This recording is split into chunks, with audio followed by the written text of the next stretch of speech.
4th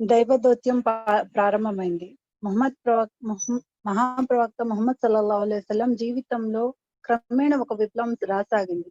ఏకాంతంలో ఏకాగ్రతతో కూర్చొని దైవ ధ్యానంలో నిమగ్నం అవటంలోనూ, తన చుట్టూ వాతావరణాన్ని ఆవరించి ఉన్న నైతిక పతనాన్ని గురించి, ధార్మిక మార్గ విహీనతను గురించి ఆలోచించడంలోనూ తన కాలం అధికంగా గడపసాగారు. ఆయన నిత్యం తన జాతి వారి విగ్రహాలన లాంటి అత్యాచారాలను గురించి, వారి నైతిక దుస్థితిని గురించి అతి తీవ్రంగా యోచించేవారు.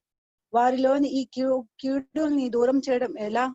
విశ్వప్రభువు సృష్టికర్త మానవుల ఆ నిజస్వామిని ఆరాధించే సరసమైన పద్ధతి ఏది? దాన్ని తన వారి గురించి తెలపడం ఎలా? ఇలాంటి ప్రశ్నలలో ఆయన ఆంతర్యాన్ని కలవపరిచేయి. ఆయన ఆలోచనలు, దృష్టి, మనస్సు అన్ని వీటిపైనే కేంద్రీకరించాయి. హీరా గుహ. పవిత్ర మక్కా నగరం గురించి 3 మైళ్ళ దూరాన ఒక గుహ ఉంది. దానికి హీరా అని పేరు. ఆయన తరచుగా అక్కడికి వెళ్లి ఆలోచనలో, దైవ చింతనలో నిమగ్నులయ్యేవారు. పానీయాలు వెంట తీసుకెళ్లి అవి నిండుకున్నప్పుడు ఇంటికి వచ్చి తిరిగి తీసుకువెళ్లేవారు. లేదా అప్పుడప్పుడు హజరత్ ఖదీజా తీసుకెళ్లి ఇచ్చేవారు. తొలి దైవవాణి. అది రంజాన్ నెల. ఆయన ఎప్పటి వల్లనే దైవ ధ్యానంలో నిమగ్నులై ఉన్నారు. అకస్మాత్తుగా అక్కడ ఒక దైవదూత ఆయన ముందు ప్రత్యక్షమయ్యారు.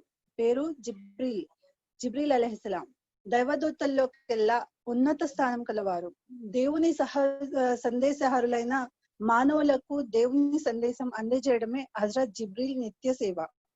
హీరాలో ప్రత్యక్షమైన జిబ్రీల్ అలైహిస్సలాం ముహమ్మద్ సల్లల్లాహు అలైహి వసల్లంతో పఠించు అన్నారు. ఆయన నాకు చదువు రాదు అని సమాధానం ఇచ్చారు. ఇప్పుడు జిబ్రీల్ మహాప్రవక్తను గట్టిగా పట్టుకొని అదిమి వదిలారు. దానివల్ల ముహమ్మద్ ప్రవక్త అలసిపోయారు. తిరిగి పఠించు అని పురమాయించారు జిబ్రీల్ అలైహిస్సలాం. ఆయన మళ్ళీ అదే చదవలేను అని పలికారు. మళ్ళీ జిబ్రీల్ ఆయన గట్టిగా అదిమి వదిలారు. పఠించు అని కోరారు. నేను చదవలేను అని తిరిగి బదులిచ్చారు ముహమ్మద్ సల్లల్లాహు అలైహి వసల్లం. మూడోసారి కూడా జిబ్రీల్ అలానే అదిమి వదిలి ఇలా అన్నారు. ఇఖ్రా బిస్మి రబ్బికల్లజీ ఖలఖల్ ఇన్సాన మిన్ అలఖ్ ఇఖ్రా వరబ్బుకల్ అక్రముల్లజీ అల్లమ బిల్ కలమి అల్లమల్ ఇన్సాన మాలం యాలం. యాని ఇస్కా మతలబ్ చదువు సృష్టించని నీ ప్రభు పేరుతో ఆయన మనిషిని కరడు గట్టిన రక్తంతో సృష్టించాడు. చదువు. నీ ప్రభు ఎంతో పునీతుడు, శ్రేష్ఠుడు. ఆయన కలం ద్వారా జ్ఞానం ప్రసాదించాడు. మానవునికి అతను ఎరుగతనింత నేర్పాడు. దీన్ని జిబ్రీల్ పఠించినట్టే పఠించారు ముహమ్మద్ ప్రవక్త. ఇది దైవం పంపించిన ప్రథమ వహీ అని దైవవాణి. ఈ సంఘటన జరిగిన వెంటనే మహాప్రవక్త ఇంటికి వచ్చారు. ఆయన ఆ సమయంలో ఆయన పవిత్ర హృదయం అంతా అనిర్విచమైన ఒక కంపనం వ్యాపించింది. ఇంటికి వచ్చి రాగానే ఆయన హజరత్ ఖతీజాని కంబలి కప్పు అని తొందర పెట్టారు. తక్షణం కంబలి కప్పారాము. ఆ తర్వాత కొంత శాంతించిన మీదట ఆయన జరిగినంత హజరత్ ఖతీజాకు వివరించారు. నాకు ఏదో ప్రాణాపాయం కలగబోతుంది అని ఆందోళన వ్యక్తపరచగా హజరత్ ఖతీజా ఇచ్చిన సమాధానం చారిత్రకమైనది మాత్రమే కాదు, సిద్ధాంతపరంగా ఆచరణాత్మకంగా ఇస్లామీయ ఉద్యమ కార్యక్రమంలో కార్యకర్తల మౌలిక రూపురేఖల్ని విశదపరుస్తుంది. ఆమె ఇలా అన్నారు, కాదు అలా ముమ్మాటికి జరగదు. మీకు ఎలాంటి ప్రాణాపాయం వాటిల్లదు. దైవం మీకు పరాభవం కలగనివ్వడు. మీరు బంధువుల పట్ల, సంబంధికుల పట్ల బాధ్యత నిర్వహణలో ఎలాంటి లోటు రానివ్వలేదు. ఇతరుల భారమంతా మీరే భరించేందుకు ముందుకు వస్తారు. ఆర్తులకు, అనాథాలకు సహాయపడతారు. బాటసారులని ఉచిత రీతిలో సత్కరిస్తారు. ఆపదల్లో ఉన్న వారికి న్యాయప్రాప్తి కొరకు తోడ్పడతారు. ఇలాంటి మీకు ఏ విధంగా అన్యాయం జరగబోదు అని హజరత్ ఖతీజా ఆయన్ని ఓదార్చారు.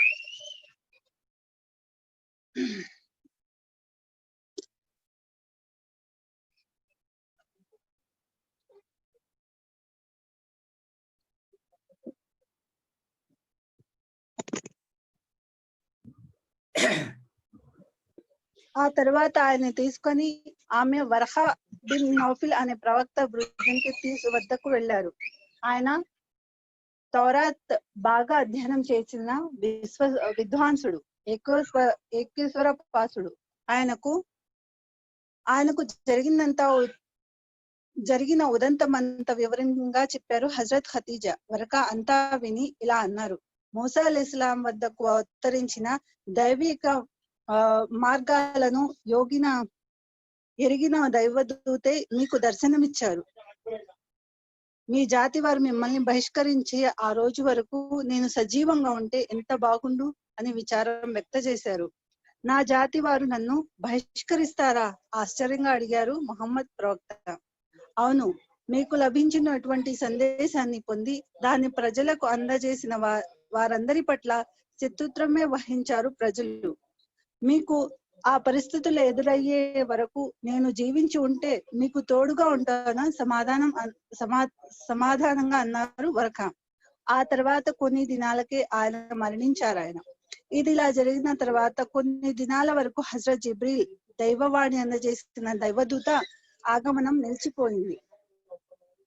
మహాప్రవక్త మటుకు హీరా గుహకు మామూలుగా వెళ్తూనే ఉన్నారు. ఈ విధంగా దాదాపు 6 మాసాలు గడిచిపోయాయి. ప్రారంభంలో ఆయన ఆంతర్యాన్ని ఆవరించిన మానవ సహజమైన భావాలు, అనుభూతుల ప్రభావం క్రమేణా సమసిపోయాయి. ఆయన మనోద్వారాలు తెరుచుకున్నాయి. ఇప్పుడు వహి అని దైవవాణి ఆగమనానికై ఆతృతతో ఎదురు చూడసాగారు ఆయన.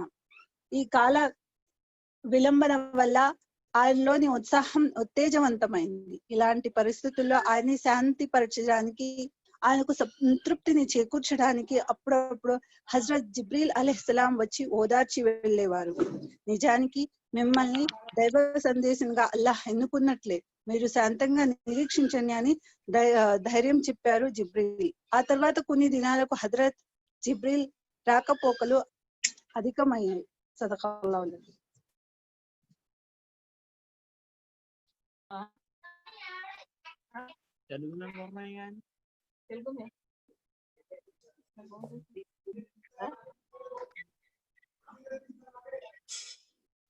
హలో, జజాకల్లాహు ఖైర్. చాలా అద్భుతంగా మన ముందు నాజిమా ఖానం గారు తెలుగులో చాలా అద్భుతంగా ఉంచారు. నేను అల్లా తాలాతో దువా చేశానంటే ఆమె మనంలో మరింత వృద్ధి సంచుగాక. ఆమీన్.